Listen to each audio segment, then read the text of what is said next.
Quando começamos o estudo da dinâmica, vimos que um objeto mantém o seu estado de movimento se a força resultante sobre ele for nula ou se não houver nenhuma força agindo sobre ele. Esta é a lei da inércia. Mas se prestarmos atenção em qualquer movimento que iniciamos, notaremos que eles tendem ao repouso. É impossível eliminarmos completamente o atrito. Até agora, optamos por desconsiderar essa força, e assim obtivemos uma situação ideal e uma descrição aproximada de movimentos reais. A partir de agora, vamos estudar a força de atrito e inseri-la na maioria dos sistemas que já estudamos no curso. Mas antes, vale um comentário geral sobre a força de atrito entre superfícies secas. Caso haja algum tipo de fluido ou lubrificante entre as superfícies de contato, a descrição do atrito será diferente da realizada nessa aula. A força de atrito é vital. Sem ela, não conseguiríamos realizar a maioria das tarefas do dia a dia, desde acender um fósforo até caminhar ou segurar qualquer objeto. Você sente a ação da força de atrito quando esfrega as mãos e elas aquecem, ou quando o atrito está reduzido pela presença da água. Os pneus dos carros apresentam sulcos ou ranhuras para escoar a água da pista e assim permitir o contato do pneu com o asfalto. Assim como foi feito para as forças peso, normal e tração, vamos escrever regras básicas para a aplicação e utilização do atrito nos sistemas de modo geral. São necessárias duas condições para ver atrito.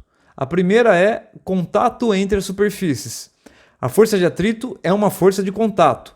Ela tem origem no mundo microscópico devido às imperfeições das superfícies. E segundo, é necessário haver uma tendência de deslizamento entre as superfícies. O atrito é uma força que resiste ao deslizamento. Se pretendermos movimentar algo para a direita, o atrito vai atuar na direção contrária. Se o objeto já está em movimento, deslizando para baixo, o atrito vai atuar na direção contrária a este movimento. Então vamos às regras. Começando pela direção e o sentido, a direção da força de atrito é sempre paralela à superfície de contato. E o sentido é contrário à tendência de movimento entre as superfícies. E essa última parte pode gerar algumas dúvidas. Vou te dar alguns exemplos. Um objeto foi arremessado e desliza para a direita. O que interessa é a superfície de contato. E aqui ela também está deslizando para a direita. Portanto, o atrito deve ser desenhado paralelo à superfície, apontando para a esquerda, contrário ao deslizamento. Lembre-se que neste caso em que o objeto é arremessado, nenhuma força atuou para frente. As únicas forças são o peso, a normal e o atrito. Suponha que uma mola esteja pressionada, mas todo o sistema está em repouso. A tendência de movimento do objeto é para a esquerda, porque é para lá que a mola empurra o objeto. Portanto, o atrito é contrário a essa tendência de movimento. Mesmo estando em repouso, existe um atrito diferente de zero aqui. Caso contrário, esse sistema não estaria em equilíbrio. Agora perceba o detalhe. Uma pessoa que caminha por aí sofre a ação do atrito na mesma direção de seu movimento. Isso porque quando caminhamos, nossos pés devem empurrar o solo para trás, e assim o solo nos empurra para frente. Terceira lei de Newton.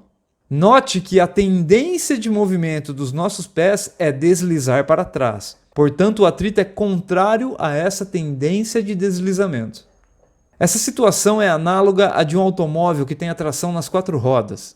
Enquanto o automóvel se move para frente, as rodas giram de tal forma a empurrar o solo para trás no ponto de contato com o solo. Nesse ponto, a tendência de movimento dos pneus é para trás e, portanto, o atrito é para frente, no mesmo sentido do movimento do carro, e não do movimento dos pneus. Agora, para calcularmos o módulo da força de atrito, vamos usar as regras descobertas por diversos cientistas e inventores, cada um deles com muitas contribuições para a ciência. Existe uma diferença considerável no atrito quando o corpo está deslizando e quando ele está em repouso. Chamamos de atrito cinético ou dinâmico quando há deslizamento, e atrito estático quando o corpo está em repouso. É verificado experimentalmente que o atrito estático é maior que o atrito cinético.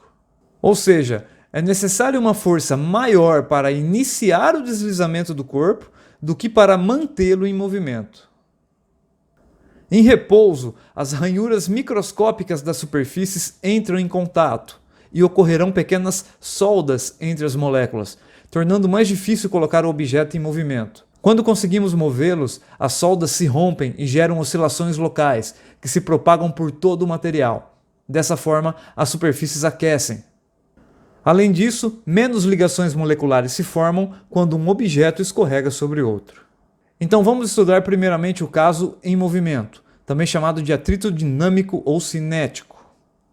Experimentalmente, o módulo do atrito cinético é calculado multiplicando-se a força normal por uma constante chamada coeficiente de atrito cinético.